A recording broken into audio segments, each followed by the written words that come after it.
Estava temerosa com o que ia fazer, mas sabia que aquela noite era a única do ano para realizar o seu intento. A noite que outrora fora chamada Samhain, quando os portais entre os dois mundos, o sobrenatural e o natural, se encontravam espontaneamente abertos. A lua cheia brilhava alta no céu, como sua cúmplice indispensável, e contrastava, pálida, com o firmamento negro. Tal qual em sua cabeça, os cabelos tinham o contraste de uma grossa mecha alva de nascença, com os fios negros abundantes que lhe desciam pelas costas, como assim fora em toda a sua descendência ao longo dos séculos, e o sinal de que não era uma garota comum. Ela estava convicta do que estava prestes a realizar ali, mas hesitava, pois os inúmeros túmulos que agora a cercavam possuíam um formato fantasmagórico, iluminados pela luz da lua, que trazia sua fria iluminação a todo o ambiente. Repassou pela 20ª vez o ritual, palavra por palavra, gesto a gesto. Havia uma parte realmente difícil, para a qual precisaria de coragem e sangue frio. Era de fato arriscado. Palavras decoradas, punhal na mão, vela negra de 7 dias fincada no chão diante da grande cruz de pedra, no meio da encruzilhada central daquela necrópole deserta. O ciclo lunar estava correto, na data propícia. Era chegada finalmente a hora. Usou um fósforo para acender a vela cuidadosamente. Em seguida, ergueu os braços e começou a dizer as palavras, primeiro em português, depois em latim.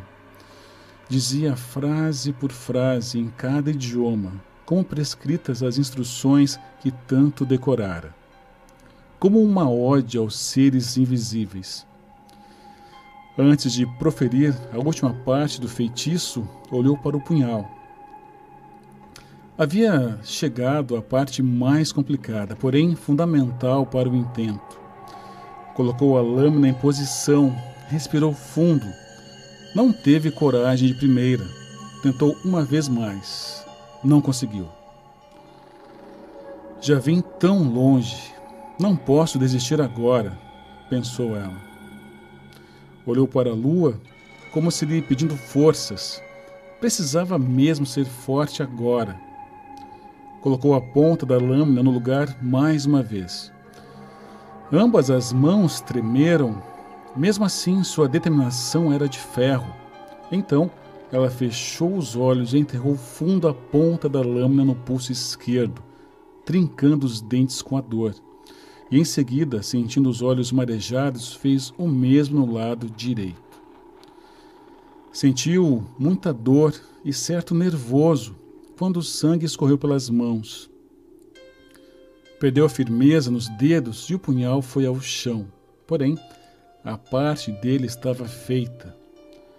A pulsação acelerada, juntamente com os batimentos cardíacos, fizeram o sangue fluir através dos furos e logo gotejar pelas pontas dos dedos.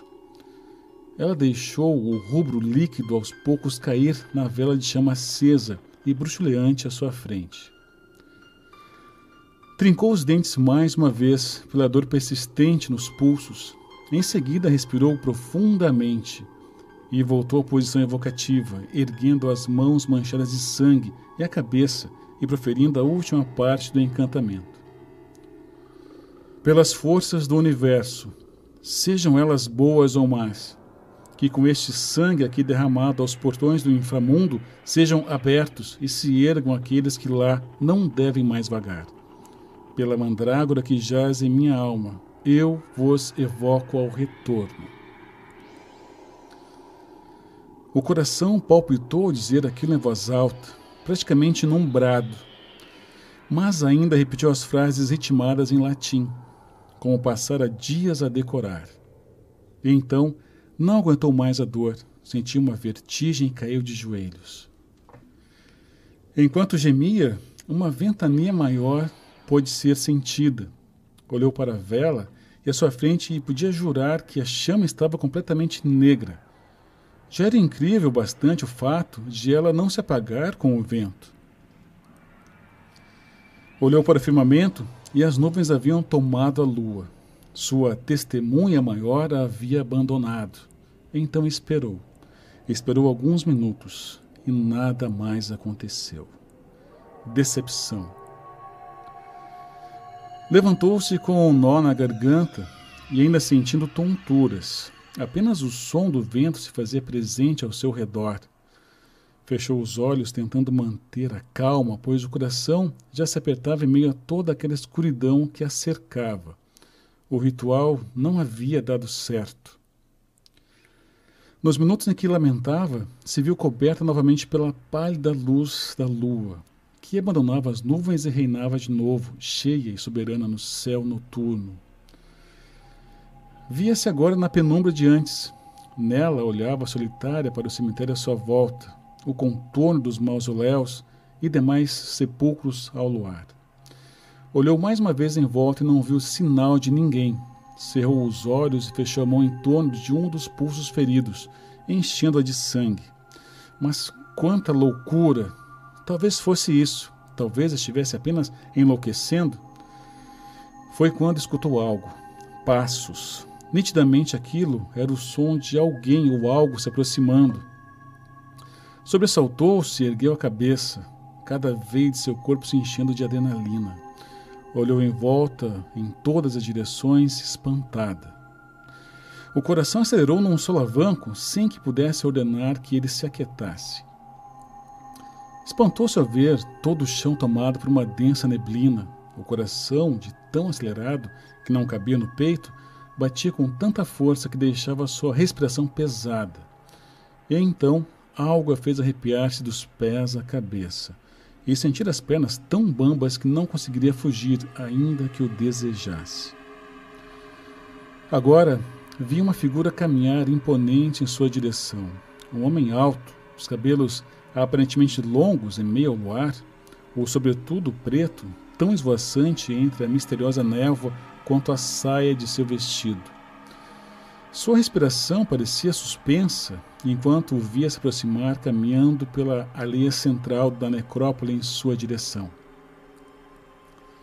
Ela agora segurava a respiração na garganta, o coração enlouquecido. Não sabia o que fazer ou dizer, pois o homem bem mais alto que ela estava agora ali, bem na sua frente. Ficou parado, ali, assustadoramente parado. O homem observava com os olhos vermelhos que se destacavam de modo sobrenatural na penumbra, semelhante ao efeito que teriam no escuro olhos de um gato, o que lhe dizia que aquele ser não era humano.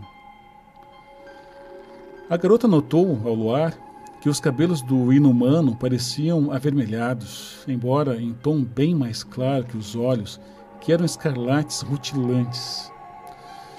Ela havia feito aquele ritual buscando exatamente despertar seres como ele, mas talvez não acreditasse totalmente que isso pudesse realmente acontecer daquela maneira tão concreta. Por reflexo, colocou rapidamente as mãos trêmulas e ainda com sangue para trás das costas. Engoliu em seco ao levantar a face para encará-lo. Tremia inteira, mas mantinha um semblante sério, expressão neutra, enquanto aqueles olhos ferozes naquela face pálida a examinavam de perto. A olhavam como se pudesse penetrar a sua alma, e talvez pudessem. Luana, és uma bruxa? Talvez, sem muita experiência, ainda assim, vim de cá, sozinha, despertar-me? Sois valente. Luana não conseguiu responder. Apenas ficou ali imóvel enquanto aquele ser a chamava pelo nome e parecia ler seus pensamentos. Então, a surpreendendo e trazendo seus batimentos cardíacos para a garganta mais uma vez, ele curvou-se e aproximou-se dela. Um rosto bem próximo ao seu, onde se pôs a sentir seu cheiro, como quem se detém ante um odor muito atraente. Quando se deu por conta, suas mãos ensanguentadas já estavam nas dele, que as tomava firmemente de modo altivo entre os dedos frios e longos de criatura da noite. De olhos fechados, o ser se ajoelhara para sentir o delicioso odor do néctar rubro que ainda se fazia presente na pele quente e morena daquelas mãos femininas. Ela viu levar seus dedos ensanguentados à boca ferina, onde o luar lhe permitiu ver claramente que os dentes caninos dele eram protuberantes. Antes que ela pudesse dizer algo, fazer qualquer coisa, ou mesmo sentir-se desconfortável, o vampiro passou a degustar-lhe cada dedo por onde seu sangue havia passado. Luana cerrou os olhos, o busto dela começou a subir e descer involuntariamente, enquanto se arrepiava ao sentir a língua gelada e úmida passear-lhe pelos dedos repetidas vezes, um a um, e em seguida nas palmas ensanguentadas e se demorar. Após praticamente limpar todo o sangue das mãos dela, ele chegou rápido em ambos os pulsos ainda feridos. Passou a boca demoradamente em ambos e a moça arrepiou-se inteira. Mas, repentinamente, sentiu-se curiosa em saber qual dos ferimentos ele de fato escolheria para sugar. Imaginava ser, logicamente, este seu próximo passo, mas nada sentiu. Abriu os olhos e viu que ele agora olhava face a face, ainda segurando-lhe os pulsos feridos, sem optar por um. Então ele ergueu-se, segurou-lhe o queixo olhando-a nos olhos e afastou o seu cabelo inusitadamente.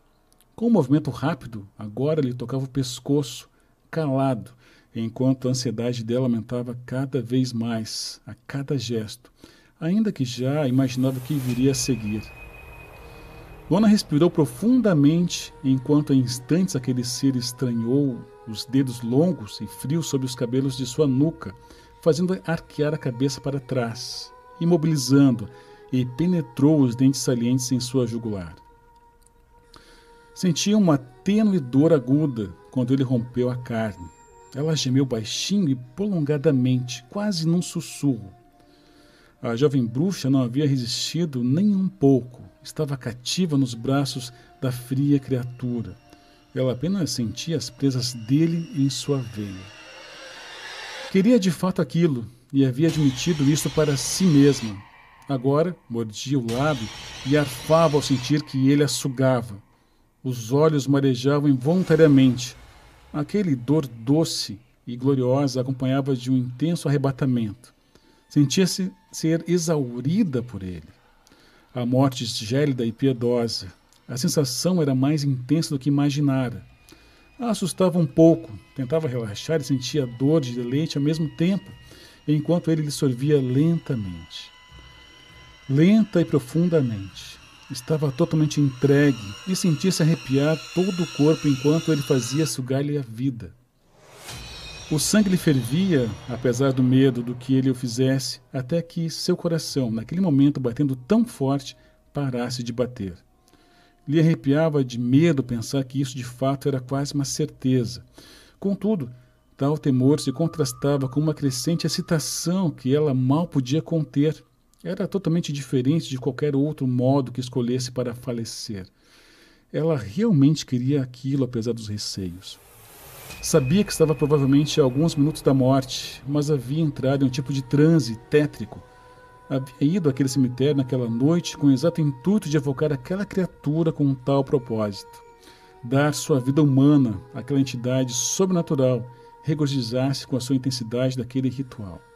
E assim poder juntar-se aos espíritos de suas antepassadas naquela noite de Samhain, ou simplesmente tornar-se um ser noturno como ele, se sobrevivesse. Mas qual dos caminhos o destino tinha reservado para Luana naquela última noite de outubro? Apenas a lua cheia poderia, por fim, saber. A pálida testemunha celeste de tudo o que acontecia naquele cemitério, à medida que a madrugada avançava, e com ela todo o mistério daquela noite arrepiante.